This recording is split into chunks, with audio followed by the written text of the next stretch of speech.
नमस्कार, मैं हूं वंदना त्यागी और आप देख रहे हैं न्यूज 18 राजस्थान का डिजिटल चैनल। तमिलनाडु की राजनीति से इस वक्त की सबसे बड़ी खबर सामने आई है। पूर्व डिप्टी सीएम और डीएमके नेता उदयनिधि स्टालिन को अभिनेत्री त्रिशा पर विवादित टिप्पणी के मामले में गिरफ्तार कर लिया गया है।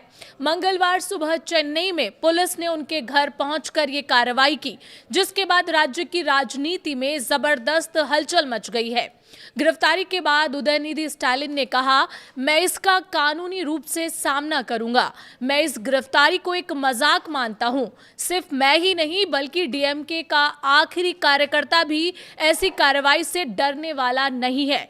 तो आखिर ऐसा क्या हुआ कि इस विवादित बयान के बाद सीधे गिरफ्तारी तक आ गई बात? आइए समझते हैं पूरा मामला और सबसे पहले जानते हैं कि विवाद क्या है। दरअसल ये विवाद कावेरी जल विवाद को लेकर तंजावुर में आयोजित हुई एक रैली के दौरान शुरू हुआ। उदयनिधि स्टालिन मुख्यमंत्री सी जोसेफ विजय पर निशाना साध रहे थे। इसी दौरान भीड़ से बार बार अभिनेत्री त्रिशा का नाम लेकर नारे लगाए जाने लगे। इसके बाद उदयनिधि ने मुस्कुराते हुए एक टिप्पणी की। सोशल मीडिया पर वायरल वीडियो में उनकी इस टिप्पणी को अभिनेत्री त्रिशा और मुख्यमंत्री विजय के कथित संबंधों को लेकर लंबे समय से चल रही अफवाहों से जोड़कर देखा गया। वीडियो वायरल होते ही मामला राजनीतिक मुद्दा बन गया। विपक्ष ने भी हमला किया। मुख्यमंत्री विजय की पार्टी टीवीके ने इस बयान को महिलाओं का अपमान बताते हुए कड़ी आपत्ति जताई। टीवी के विधायक रेवंत चरण ने कहा कि किसी महिला के बारे में इस तरह की टिप्पणी पूरी तरह अस्वीकार्य है और ये डीएमके की गिरती राजनीतिक संस्कृति को दिखाती है। टीवीके के अमेरिकी नारायण ने एक बातचीत में कहा कि उदयनिधि स्टालिन को मुख्यमंत्री विजय के खिलाफ बोलने के कारण नहीं बल्कि एक महिला का अपमान करने के कारण गिरफ्तार किया गया है। उन्होंने बदले की राजनीति के आरोपों को भी खारिज किया। बीजेपी ने भी निशाना साधा है। तमिलनाडु बीजेपी ने भी इस बयान की तीखी आलोचना की।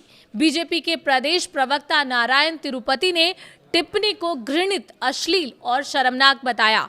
उन्होंने पूर्व मुख्यमंत्री एमके स्टालिन की चुप्पी पर सवाल उठाते हुए उदयनिधि की गिरफ्तारी और कानूनी कार्रवाई की मांग की।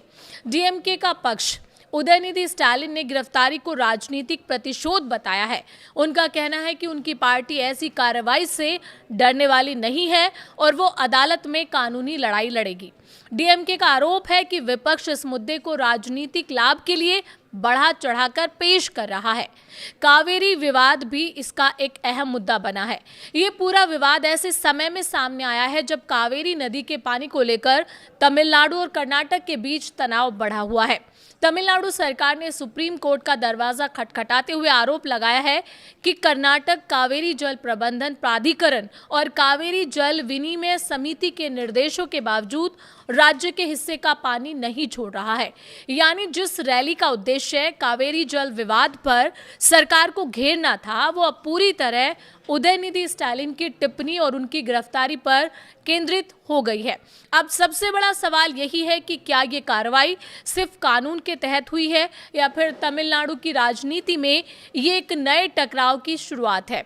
उदयनिधि स्टालिन की गिरफ्तारी के बाद राज्य की राजनीति और गर्मा गई है।